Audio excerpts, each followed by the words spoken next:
President Trump now says the tech billionaires Larry Ellison and Michael Dell, plus the Murdochs, Lachlan and Rupert Murdoch, could be part of the TikTok deal. CNN chief media analyst Brian Stelter is with us now. What exactly do we know about the deal and, most importantly, the algorithm?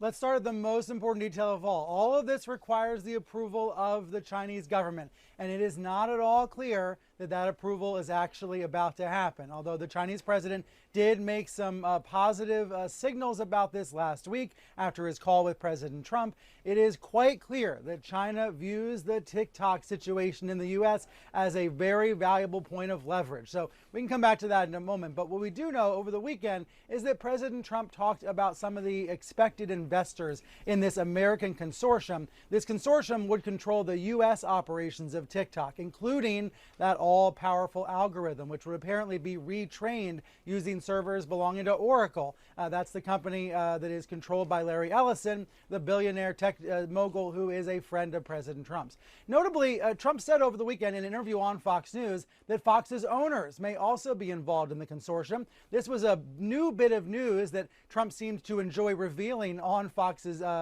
cable network. He said that Rupert Murdoch and Lachlan Murdoch are in talks about having a stake in the venture. Now, I'm told by a person familiar with the matter, this means that Fox Corporation as a company would actually be getting a small stake in TikTok. So if you think about this, Larry Ellison, a friend of the president, the Murdochs, these billionaires who are going to be in this American investor consortium, they are, of course, Trump friendly and Trump adjacent. And that raises new questions about how the algorithm, how the TikTok app could be used to influence a partisan political agenda.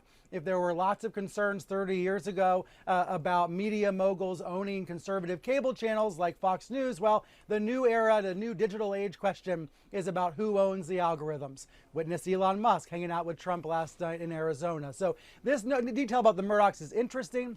We don't know yet if this is actually going to come together or not. And most importantly, we don't know if China is actually going to allow this deal to move forward. The expectation, according to analysts who have spoken to CNN, is that China is using TikTok as a form of leverage to extract concessions from the U.S. that it believes are much more consequential, John.